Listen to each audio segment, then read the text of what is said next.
Hello everyone, welcome to my YouTube channel. I want to wish you a happy new year and welcome to 2024. Please do well to subscribe to this channel and also click the like button and also the notification button so as to get notified whenever a content is being dropped in this channel. Also do well to share with your family and friends.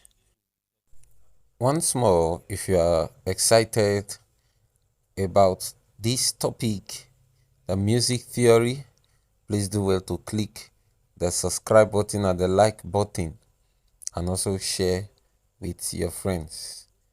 A lot of people find it difficult to, whenever they see the music sheet or try to sight sing or sight read the music sheet, and it looks like a language on its own entirely, and you might have probably attended one class or the other and it still look blurry when it comes to the music sheet, when it comes to music itself.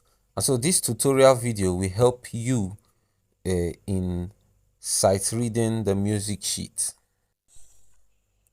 Quickly we'll look at the staff. The staff is written as 5 horizontal parallel lines. Most of the notes in music are placed on one of these lines or in space in between the lines, of which extra ledger lines may be added to show a note is too high or low in the staff. As you can see on the staff, you have the notes on the line, you have the notes on the space, we have the double bar lines, we have the key signatures, which could be sharps or flats. We'll talk about that later on in the video. We have the clef symbol. We have the ledger lines. You see it's above the staff. It could be above or be below the staff. We have double lines. We have heavy, which could be light or could be heavy double lines, which is to mark the end of a larger section in a music piece. Do well to pause this video and go over the sections once again. Next, we talk about the clef.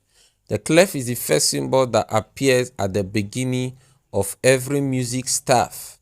On the diagram, you can see the treble clef and you can see the bass clef, and it is very important because it tells you which note, which could be A, B, C, D, E, F or G, which is found at the line or on the space. You can see the treble clef there starting from the middle line, the second line from the bottom. And also if you see the bass clef, it starts from the second line from the top. And so throwing to the treble clef, the middle line from the bottom is referred to as G. And so the note that is at that line is referred to as G. And ascending, we have the G, we have the A, we have the B, C, D, E, F, and so on. And then descending, we also have that of the F, we have the E, we have the D, C, and so on. Moving to the bass clef, the second line from the top is referred to as, the note there is referred to as F. And so ascending, we have F, and the space G, then the line A, the next space B, and descending, it also goes thus. We have E, D, C, B, A, and so on. So do well to pause this video and go over the lines and the space before I give you more exciting tips on how to label the clef. This might a little bit look cumbersome, but the next slide I'm going to explain to you on how to memorize the notes in the lines and the space of both the treble clef and the bass clef with some mnemonics. Okay, welcome back. And now we are going to memorize the notes in the treble clef and the bass clef using different mnemonics. Everybody have different mnemonics at which they use. This is just one of the popular ones you will see. On the lines you have every good boy does fine. So the notes on each line we have E, G, B, D, and F. So every good boy does fine. Does that seem easy? You can decide to try out your own to see if it will be easier. And then for the space, we have F, A, C, E, which is face, spelled out as face. And so everybody can decide to get a mnemonic that will best suit them. But this is quite easy, right? Yeah. So for the lines, every good boy does fine, and for the space, FACE. Do well to look at it even as we go to the bass clef. Pause the video and look at it. Alright, welcome back. Just as we've done for the treble clef, we are doing for the bass clef. For the bass clef, we have good boy, do fine, always. For the lines, GBDFA, good boy, do fine, always. You can decide to do yours and see how your mnemonics will go. It can sound funny at times, but don't give up. It's just something that can help you to remember. Good boy, do fine, always, or good boy deserves favor, always. And for the space, we have all cows eat grass. Quite a nice statement, right? Yeah. All cows eat grass. So do well to pause the video and get used to mnemonics. Alright, welcome back. We have the middle C.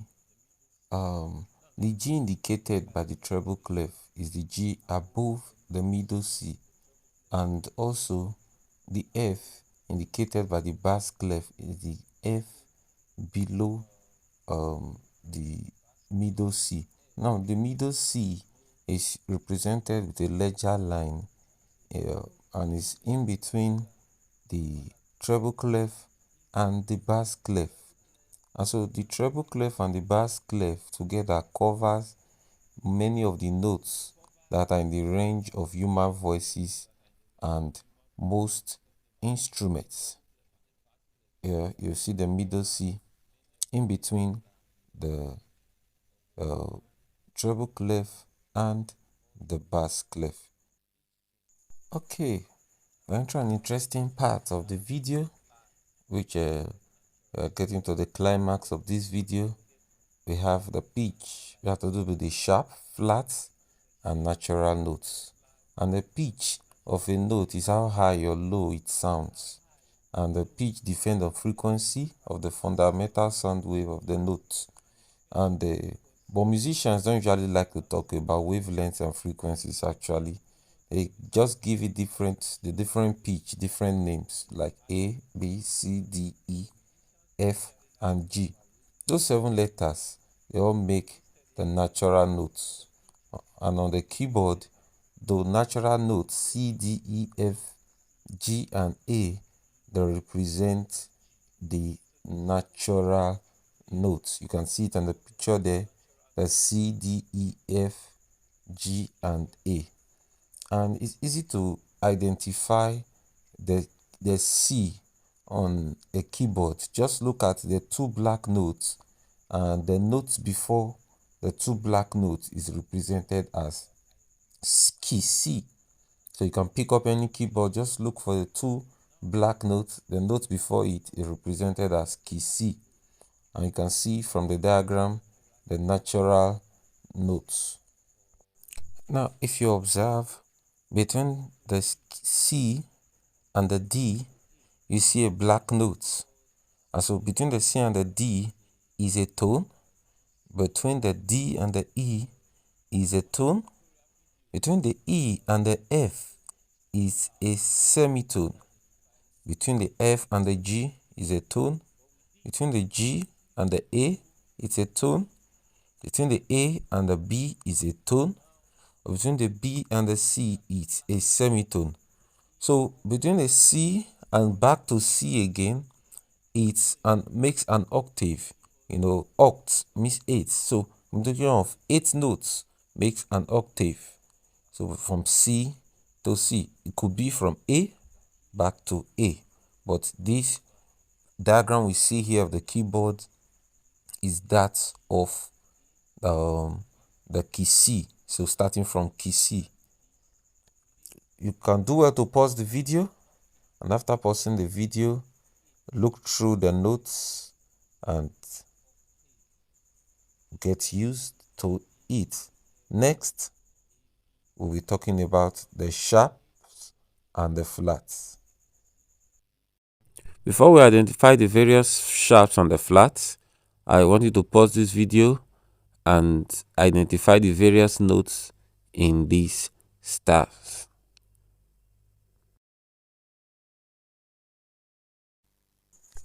Alright, welcome back.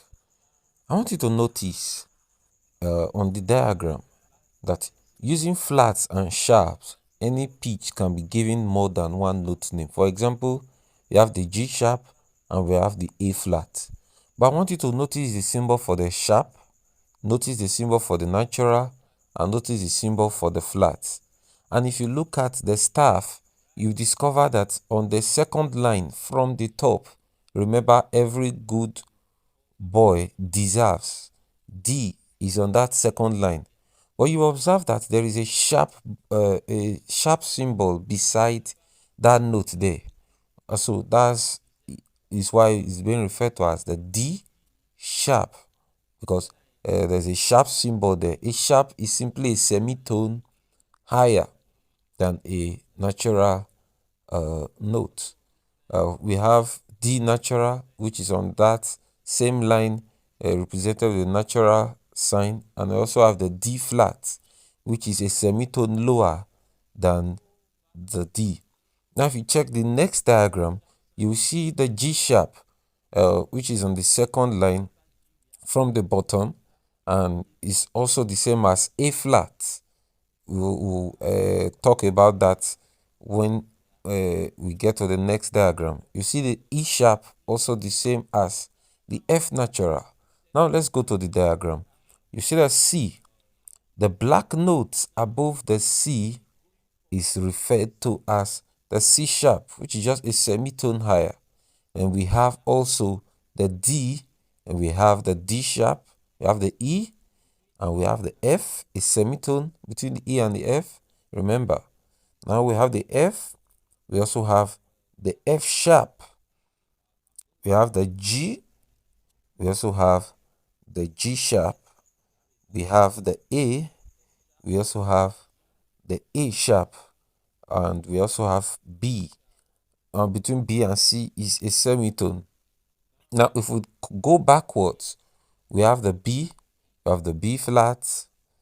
Okay, if we go towards that of C, the C sharp is also referred to as D and and D flat.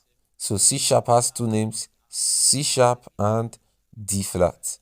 Going to that of D, we have D sharp and we have E flat as a semitone. So two names, C sharp, D flat, and we also have D sharp, and we also have E flat. Also, between E and F, we can also refer to as F as E sharp, which is also while F is F natural. So two names, E sharp or F natural. For the F, we have the F sharp or G flat. We also have the G sharp or A flat. We also have the A sharp or B flat. Quite easy, right? So pause the video, go over it one more time, try to get used to it.